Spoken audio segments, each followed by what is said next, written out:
Так посмотреть, Исламу скоро 34 будет. Но Ислам тоже хочет драться не с Топурией и с Волконовской, или который вышел на замену с Майканом. Ислам хочет драться с большими именами, которые заслуживают, которые давно уже в 70 килограмм. Ты переходишь вес, заслужи, и у нас примерно вот такая позиция. If Islam decides that he doesn't want to fight me, I don't care. I said, till you're gonna have to fight me. Okay. You say that you are the world champion, you're gonna keep dominating the division, all that. I'm here. You can't keep avoiding me all the time. Khabib just destroyed Ilia Topuria's title shot dreams. And what happened next is absolutely wild. The featherweight king fired back on Joe Rogan's podcast with claims so bold, so outrageous, that he's basically declaring war on the entire Dagestani camp. We're talking about a fighter who just knocked out two legends now saying he'll submit Islam Makhachev using Islam's own favorite technique, right in front of Khabib himself. This isn't just trash talk anymore. This is about respect, legacy, and who really runs the lightweight division. You're 10 pounds. How much better do you think you'll be able to perform inside the octagon? Because I would imagine physically, as good as your performances were, and they were spectacular, your body could not have been operating at 100%. You are gonna see me at 155 that I'm gonna touch someone and I'm gonna take his lights out. I don't need to touch his chin. I just touch his head and it will explode. I feel so powerful at that weight class, so stable in the ground. Like, do you wanna wrestle? Let's wrestle. No problem. And I have the gas tank for 5 days, not 5. Here's where this whole mess started. Khabib Nurmagomedov came out swinging, basically saying Ilia Topuria hasn't earned jack at lightweight. And look, from Khabib's perspective, this makes total sense. Islam Makhachev is 33 years old, heading toward 34. Every fight matters now because Father Time is undefeated, and Khabib knows his protege has maybe 3-4 years left at the absolute peak. So when some featherweight who's never even fought at 155 starts demanding title shots, Khabib's thinking, why waste Islam's precious time on someone who hasn't proven anything in this division? He wants Islam fighting established names, guys with real lightweight credentials, not someone jumping weight classes just because they knocked out a couple featherweights. And honestly, you can't blame the Eagle for protecting his investment. Islam's already the champion, already proven himself, so why take unnecessary risks against unproven competition?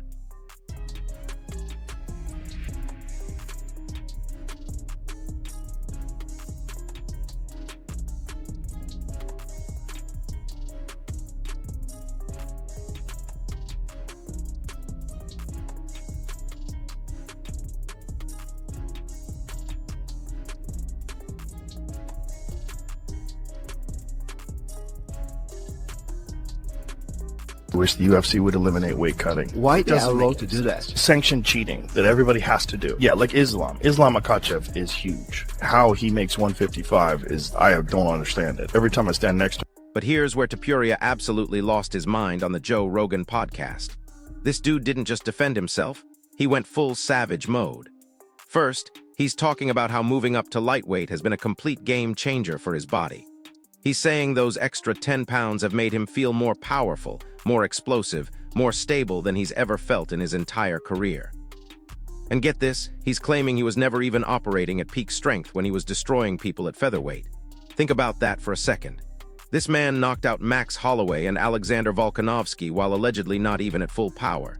Now he's sitting there telling Rogan he feels so strong at 155 that he can knock people out with just a tap to the head. Not even a clean shot to the chin, just a tap. That's either supreme confidence or complete delusion. And honestly, with Topuria's track record, it might actually be confidence.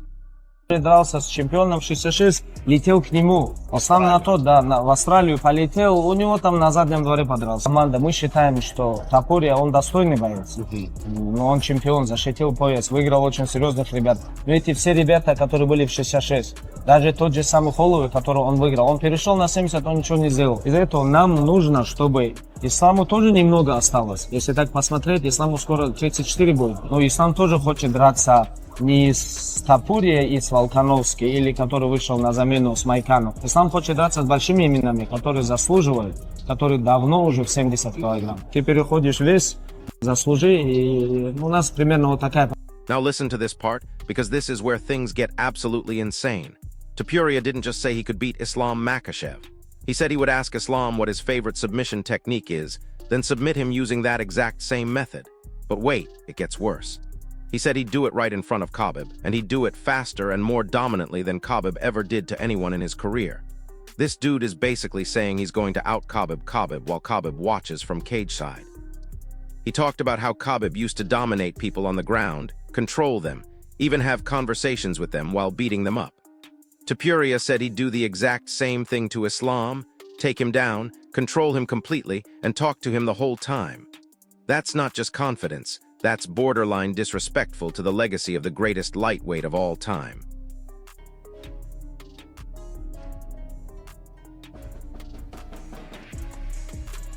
And guess who backed up Khabib's stance? Daniel Cormier jumped in with some brutal reality checks. DC looked at this situation and said this fight makes zero sense for Islam from a business perspective. He brought up something fascinating, how Islam's victory over Alexander Volkanovski, who was the pound-for-pound king at the time, didn't get the respect it deserved. And Cormier explained why. In superfights, the smaller guy moving up and winning gets all the glory. But when the naturally bigger guy beats the smaller guy, it's just expected. So if Islam beats Topuria, people will just say of course he did, he's bigger and stronger. But if Topuria somehow wins, Islam's legacy takes a massive hit. It's all risk, no reward for the champion.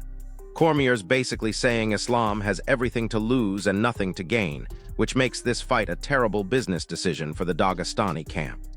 Diego Lopez, 45. I'll take that. Ilia goes up to 55. I don't care if he only defended the title one time or didn't. Agree. Who cares? You want Ilia to fight Makhachev? Let's go. Yeah, but I Let's think go. face a couple of those guys first, like you just said. Yeah, it'd be nice, but also, who cares? Let's go. Let's I go. have a Makhachev That's if you want to make the. But here's the kicker. Joe Rogan absolutely loves this matchup and thinks everyone else is missing the point. Rogan's sitting there getting hyped about the pure entertainment value, saying this is exactly the kind of fight that gets fans excited. He's arguing that while guys like Alexander Volkanovski or Diego Lopez might be more deserving on paper, Topuria versus Makhachev is the fight that creates buzz, sells pay-per-views, and gets people talking. Rogan thinks the UFC should book this as a massive July main event because it has that special something that casual fans gravitate toward. And honestly, he's not wrong about the excitement factor. This fight has drama, storylines, and genuine bad blood brewing. From a pure entertainment standpoint, it's exactly what the sport needs right now. You want to make that big fight in July? Is it the Volkanovski rematch? I don't know. I think Volkanovski's people want to probably see him win one. Hold up, because there's a fascinating contradiction that just got exposed. An observer named Topuria's pointed out something that nobody else caught. Sanans himself had previously suggested that Islam should move up to welterweight to capture a second title. So Khabib was fine with his guy jumping weight classes to chase titles, but now he's criticizing Topuria for doing the exact same thing. That's some serious double standard energy right there. If Islam can move up without proving himself at welterweight, why can't Topuria move up without proving himself at lightweight? This contradiction opens up a whole new layer of debate about consistency and what actually earns you a title shot in different divisions. Position. Let me change the words, but Ilia Khabib's position. He represents a guy named Islam. He cares greatly about this guy, and he thinks he's the best fighter in the world. And this guy has never lost at 155 pounds. Don't correct me. Please don't take the time to correct me. He's never lost at 155 pounds. He's proven that he's actually the best. Annoyed that another guy is coming in from a different division who, while doing great in that division, has not proved himself at all in this division. This, the one that Khabib's pupil has done so well in. And one of Khabib's remedies, while ignoring this guy, who's done a great job, but he didn't do it here, one of Khabib's remedies is to take his guy up a weight class. Doesn't matter who the opponent, as long as they got the belt, try their hand there. And then, okay, but what you're describing for Islam to do, or potentially to do, or that you would like him to do, is exactly what Ilia's trying to do. What you're describing and suggesting Islam do next is exactly what Ilia is in the process of doing. Here's where another voice entered the conversation with a completely different perspective.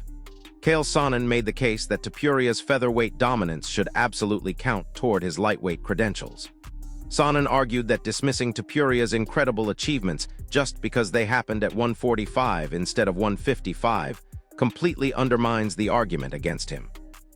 Think about it, this man has destroyed elite competition, knocked out legends, and shown skills that translate across weight classes.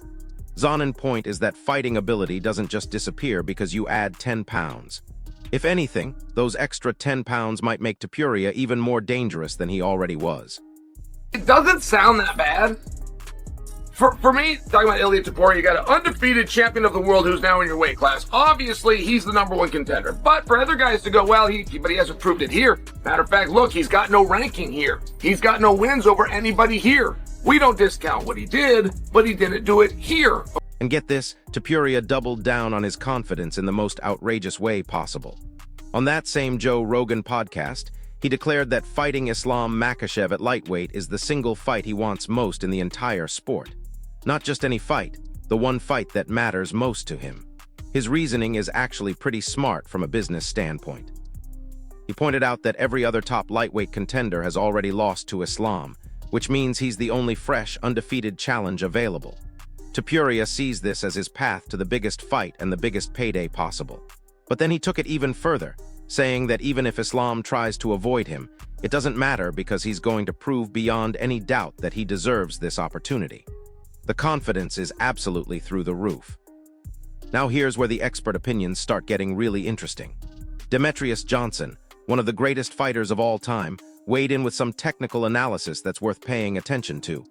Mighty Mouse acknowledged Islam's superiority in areas like grappling and body kicks, but he questioned whether Topuria could actually secure takedowns and initiate grappling exchanges with Makhachev. However, Johnson was absolutely certain about one thing: Topuria is the superior boxer. He pointed to Islam's struggles against elite boxers like Dustin Poirier, suggesting that Topuria's striking could pose an even greater threat. That's high praise coming from someone who understands elite-level mixed martial arts better than almost anyone. But here's where things get even more complex. Matthews Gamrot expressed serious skepticism about Topuria's chances, and his reasoning is pretty solid. Gamrot pointed out the obvious physical difference. Islam is naturally bigger and stronger. But more importantly, he emphasized that to beat someone as complete as Makhachev, you need to either match his size and strength or possess an incredibly versatile skill set across all areas. Islam excels in striking, wrestling, and jiu-jitsu, which makes him a nightmare matchup for anyone. Gamrot's basically saying that unless Topuria can bridge that size gap or prove he's equally skilled in every area, it's going to be an uphill battle. Michael Chandler brought up another fascinating angle that could determine the entire fight. Chandler praised Topuria's composure and ability to stay calm until the exact moment he delivers devastating knockout blows. He absolutely believes Topuria has the power and precision to connect with a fight-changing shot on Islam. But here's the crucial caveat. If this fight goes into the championship rounds, Chandler thinks Islam's superior cardio and relentless pressure would take over. It's a classic early power versus late fight endurance scenario, which adds another layer of intrigue to this potential matchup. Alexander Volkanovski's opinion might be the most valuable of all, considering he's actually fought both of these elite athletes. Volkanovski admitted that Islam would be an incredibly difficult challenge for Topuria, but he also emphasized that Ilia definitely has the skill and power to land a fight-altering shot. Volk praised Topuria's boxing and his laser focus on targeting the chin, noting how he maintains perfect composure until that perfect opportunity appears. Even more interesting, Volkanovski highlighted Topuria's persistence, explaining that even when things aren't going according to plan, Ilia never stops hunting for his moment to strike. That's the mindset of a true finisher. The betting and analytical perspectives are split right down the middle. Ariel Helwani firmly believes Islam's well-rounded skill set makes him too difficult to bet against, pointing to his proven ability to control fights and adapt to any situation. Sean O'Malley acknowledged Islam's size advantage, but praised Topuria's dynamic skill set, suggesting that if both fighters perform at their peak, this could be a fight of the year candidate. Meanwhile, Jamaica Hill voiced complete confidence in Topuria's ability to finish anyone with his rapid hands and creative striking, regardless of weight class differences. Brendan Schaub made perhaps the boldest prediction of all. He believes that if Topuria manages to knock out Islam Makhachev, it would cement his place among the top 3 greatest fighters in mixed martial arts history. Think about that statement for a second. We're talking about a resume that would include Max Holloway, Alexander Volkanovski, and Islam Makhachev, three of the most dominant champions in recent UFC history. Schaub also pointed out something that many people overlook. Topuria's ground game is actually elite level. He's a skilled wrestler and a black belt in jiu-jitsu, which means this isn't just a striker trying to survive on the ground against a grappler. So here's what we're really looking at. This isn't just about one fight. It's about legacy, respect, and the future of two divisions. Topuria's making claims that would either establish him as one of the greatest fighters ever or completely destroy his credibility if he can't back them up. Islam's sitting there as champion, knowing that beating Topuria might not add much to his legacy, but losing to him would be absolutely devastating. And Khabib's trying to protect his protege from what he sees as an unnecessary risk. But here's my question for you. Drop it in the comments. Do you think Topuria's confidence is justified, or is he about to get a brutal reality check from the Dagestani wrestling machine? Are we looking at the next great superfight, or is this just hype that doesn't match the reality of what would happen inside the octagon? If this breakdown helped you understand what's really at stake in this potential matchup, smash that like button, subscribe to the channel, and hit the notification bell because this story is far from over. I'll see you in the next one. But hold up, because there's another layer to this story that nobody's talking about, and it changes everything. The UFC's business machine is already working behind the scenes, and Zahabi White's recent comments suggest this fight might be closer to happening than anyone realizes. White dropped some hints during a recent media scrum that had everyone scratching their heads. He mentioned that sometimes the fights that make the least sense on paper end up being the biggest events of the year. And when Poirier starts talking like that, you know he's already running numbers and looking at pay-per-view projections. The man doesn't care about rankings or who deserves what. He cares about what sells. And Topuria versus Islam has that special sauce that casual fans eat up. Here's where it gets really interesting from a tactical standpoint. Firas Zahabi, who's trained some of the best fighters in the world, broke down exactly why this matchup is more competitive than people think. Zahabi pointed out that Islam's biggest weakness has always been elite-level boxing, and we saw glimpses of that in the Dustin Poirier fight. But here's the kicker. Topuria isn't just an elite boxer, he's a southpaw with genuine one-shot knockout power. That stance difference creates angles that Islam hasn't faced from someone with Topuria precision and timing. Zahabi also mentioned something fascinating about Topuria's takedown defense. Most people assume he'll just get wrestled into the ground, but his defensive wrestling is actually underrated because he's never really been tested by elite grapplers at featherweight. Now let's talk about something that could completely flip this narrative. Islam Makhachev has been dealing with some behind-the-scenes issues that most fans don't even know about. His training camp has been disrupted by visa problems, injuries to key sparring partners, and the constant pressure of being the face of Dagestani mixed martial arts after Khabib's retirement. Meanwhile, Topuria's been training like a man possessed, bringing in heavyweight wrestlers to simulate Islam's pressure and working with world-class boxing coaches to perfect his counter-striking. The preparation difference could be massive, and in a sport where small margins determine everything, that kind of advantage can't be ignored. But here's where Topuria's mental game becomes absolutely crucial. This dude has been visualizing this exact scenario for months. He's been studying every single Islam Makhachev fight, breaking down patterns, identifying weaknesses, and developing specific game plans for different situations. Topuria mentioned in a recent interview that he's even been practicing his post-fight speech for after he knocks out Islam, which is either supreme confidence or dangerous overconfidence. What's really interesting is how he's been handling the pressure. Most fighters would crack under the weight of making such bold predictions, but Topuria seems to be feeding off the doubt and criticism. Every expert who says he can't win just adds fuel to his fire. Speaking of mental warfare, let's examine what's really happening between these camps. Khabib's public dismissal of Topuria isn't just about protecting Islam, it's about establishing psychological dominance before the fight even gets announced. The Dagestani camp has perfected this strategy over years of competition. They make their opponents feel like they don't belong in the same octagon, like they haven't earned the right to even share space with elite fighters. But Topuria's response has been brilliant. Instead of getting defensive or backing down, he's doubled down on his confidence and started making even bolder claims. That's exactly how you flip the psychological advantage in your favor. Here's something that's been completely overlooked in all this drama. The timing of this potential fight could not be more perfect for Topuria's career trajectory. He's 27 years old, entering his absolute physical prime and riding the highest confidence wave of his life. Meanwhile, Islam is 33 and starting to show subtle signs of slowing down. Not major decline, but those tiny decreases in reaction time and recovery that separate champions from former champions. If Topuria waits another year or two, that window might close completely. He knows this is his moment, and that urgency is driving every decision he makes. But let's get real about what would actually happen if this fight gets made. The build-up would be absolutely insane. We're talking about months of press conferences, interviews, and social media warfare that would make the Conor McGregor versus Khabib build-up look tame. Topuria's already proven he's elite at mental warfare, and Islam's team knows how to build anticipation.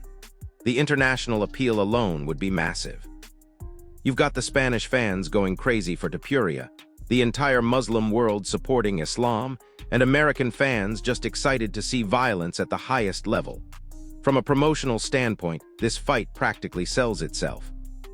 Now here's where the technical breakdown gets really fascinating. John Danaher, one of the most respected grappling minds in the sport, analyzed this potential matchup and came to some surprising conclusions. Danaher acknowledged Islam's superior wrestling credentials, but pointed out that Topuria's jiu-jitsu is more dynamic and submission-oriented. While Islam uses his grappling primarily for control and ground and pound, Topuria actively hunts for finishes on the ground. That difference in approach could create some unexpected scrambles and submission attempts that Islam hasn't prepared for. Danaher also mentioned that Topuria's flexibility and hip movement could make him extremely difficult to hold down, even for someone with Islam's elite wrestling. Sparring reports coming out of both camps are absolutely wild. Sources close to Topuria's team say he's been ragdolling high-level wrestlers in training, stuffing takedowns, and landing devastating counters when they try to close distance. Meanwhile, Islam's camp is reportedly focusing heavily on boxing defense and footwork, which suggests they're taking Topuria's striking threat very seriously. But here's the really interesting part. Both camps are being unusually secretive about their preparation. That level of secrecy usually means they're developing specific strategies that they don't want leaked. This fight is already being treated like a chess match before it's even been announced. Let's talk about what happens if Topuria actually pulls off the impossible and knocks out Islam Makhachev. The entire landscape of mixed martial arts would shift overnight. Suddenly, we're looking at a two-division champion who's proven he can finish elite competition at multiple weight classes. The superfight possibilities become endless. Topuria versus Leon Edwards for the welterweight title. Topuria versus whoever wins the featherweight title in his absence. Hell, even Topuria versus Conor McGregor becomes a realistic possibility if Conor ever decides to come back. We're talking about a fighter who could potentially become the biggest star in the sport if he backs up all this trash talk with performance. But here's the flip side that nobody wants to acknowledge. What happens if Islam dominates Topuria exactly the way Khabib thinks he will? If Islam takes him down in the first round and controls him for 25 minutes, Topuria's entire mystique disappears. All those bold predictions become punchlines. His path back to relevance becomes much more difficult, and he might end up regretting not staying at featherweight where he was already king. The risk-reward calculation is brutal for both fighters, but especially for Topuria, who has way more to lose in terms of momentum and credibility. Here's something that could change everything about how this fight plays out. The UFC is reportedly considering making this a 5-round non-title fight first, kind of like an eliminator to see who deserves the next title shot. That format completely changes the dynamic because Islam doesn't have the pressure of defending his belt, and Topuria gets to prove himself at lightweight without jumping straight into a title fight. Both fighters could approach it more aggressively, knowing that a spectacular performance sets them up for even bigger opportunities down the road. It's actually a brilliant compromise that addresses everyone's concerns about worthiness and credentials. The international media coverage of this potential fight has been absolutely insane. Spanish sports networks are treating it like the World Cup final. Russian media is framing it as an attack on their entire fighting culture. American outlets are just excited about the violence and drama. But here's what's really interesting. The betting lines have been all over the place. Early odds had Islam as a massive favorite, but as more footage of Topuria's lightweight training has leaked, those lines have been moving significantly toward pick'em territory. When professional gamblers start seeing value on the underdog, that usually means something real is happening behind the scenes. Let's examine one more crucial factor that could determine this entire fight. The referee assignment and judging criteria could play a massive role in how this plays out. If they get a referee who's quick to stand up grappling exchanges, that heavily favors Topuria's striking. But if they get someone who lets fighters work on the ground, Islam's advantage becomes even more pronounced. The judging is equally important because if this fight goes to decision, the criteria for scoring takedowns versus striking damage could determine the winner. These behind-the-scenes factors don't get enough attention, but they can completely change the outcome of close fights. So where does all this leave us? We've got a situation where both fighters have legitimate claims, massive fan bases, and genuine bad blood brewing between their camps. The UFC has a potential blockbuster on their hands that could break pay-per-view records if marketed correctly. And somewhere in the middle of all this chaos, two elite athletes are preparing for what could be the defining moment of their careers. Whether this fight happens in July, later this year, or even next year, the anticipation is already reaching fever pitch levels that we rarely see in modern mixed martial arts.